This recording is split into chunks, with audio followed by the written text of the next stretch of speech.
And the doyenne of royal journalists and authors, Angela Levin, joins me live now. She is, of course, the biographer of Prince Harry and Queen Camilla.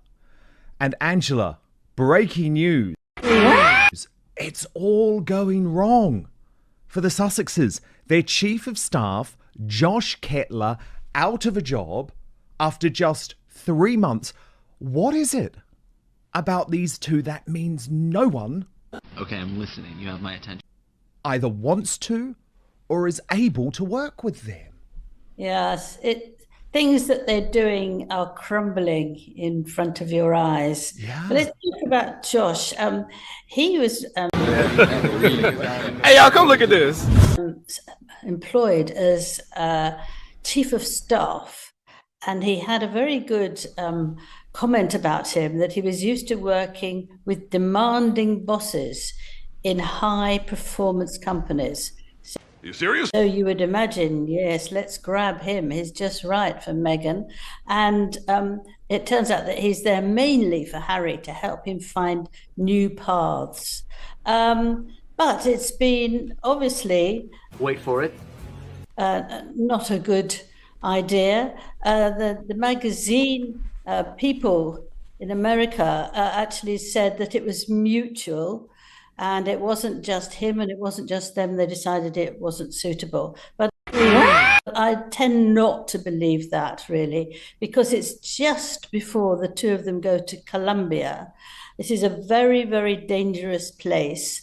And he was there for the 10th Invictus Games. He was with Harry in the St. Paul's Cathedral, and he was there in Nigeria trying to look after him, not in a not in a father-son way, but just to make sure that everything went as smoothly as it could be. And to lose your chief of staff is very, very difficult. You must have to grab somebody who will... Okay, I'm listening. You have my attention. ...want to help you. They're only going for 4 days, but they're 4 dangerous days, and they need someone else. But he's off. He could obviously wait just for that. And I think that says it all, because you would say... Wait for it. Look, I don't think I'm right for this. And they said, no, I don't think you are either. Well, why don't you come with us to Colombia? Yeah, and let's see you through it. the trip. It's very unusual for somebody who seems as solid as Josh. Fact. That you don't wait for actually a big deal. Well, that's the thing. He's an experienced guy. He had a good track record. Yep. And I'm sorry, if you're blaming anyone, Angela, you've got to look at the people... Here it comes. ...who seem to fall out with whoever they work with. It's extraordinary. And the other problem that we've got, Angela, is they lie when they're trying to spin to their fond magazines like People... Almost there. ...or Newsweek, who are very supine and report exactly what they want to, because they're now trying to say, Angela, that they only hired this guy for a trial period. That's rubbish. We all saw the press release. Ladies and gentlemen, we got him. With you trumpeting him as the next best thing. Yet again, you have proven impossible to work with, and no one wants to stay. He's 18th or 19th person who Hey, y'all, come look at this. who has resigned or gone since they left being working royals.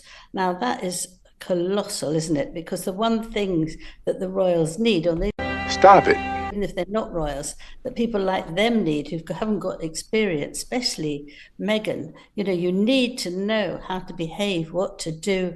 You need advice. It's very, very important. And Fact. any royal visit abroad is attended by a great deal of attention, that it's safe, that the people that they're going to see are honourable, and it's all done very, very carefully. Okay.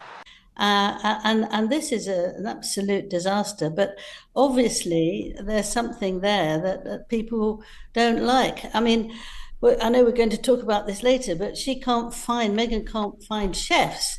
Stop it.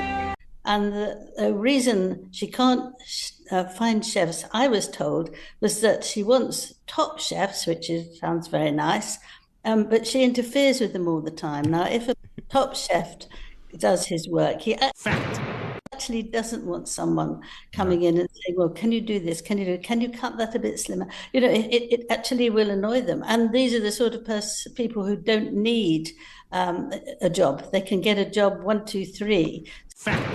So it looks very down-headed for them, and there's nothing they seem to do about it. I think they don't realise. I think they're so grand now. Are you serious? Far more than Harry was grand when he was actually a working royal, and it's difficult for them to try to be normal people and talk to people normally. I mean, I've been in Buckingham Palace and all sorts of palaces and talked to the royals a lot, and they treat their staff almost like family. Very polite to them, very nice to them. If they've got problems, they try and help out. They expect hard work, but that's all right. But they care about them, and people are there for decades. I mean, Camilla had 2 aides. One was there for 23 years, and one was there for 20 years. And they both retired. So it wasn't they wanted to go. It just means you need somebody who will stay with you and understand you and help you. Well, both the Queen, the late Queen, and... Yes, that's the way I see it. I'm looking at it subjectively. But at the same time, I'm pretty objective about the things I do. I have to take all kinds of emotional issues and present them in objective ways before courts of law, before juries, or before judges. Sometimes there's things that you could barely stop yourself from crying just to be able to deal with it. And so I'm looking at it objectively with the eyes of a courtroom lawyer. I just can't understand how it is that that King Charles hasn't done this already.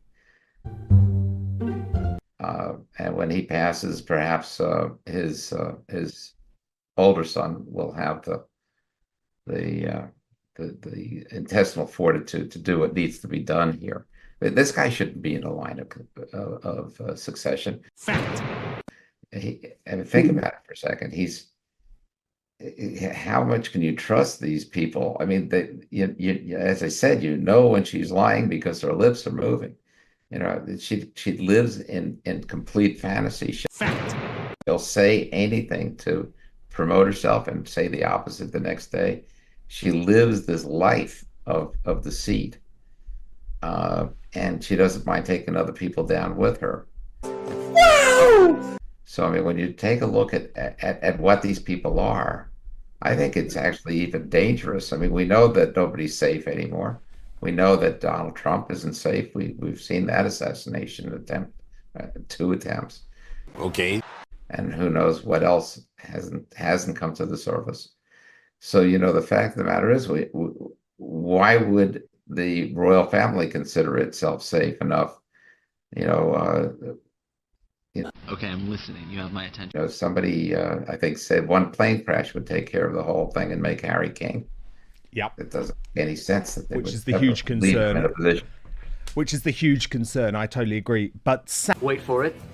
Sam, the positive thing, let's end on a positive note, is that even the woke leftist Hollywood media is working your sister out.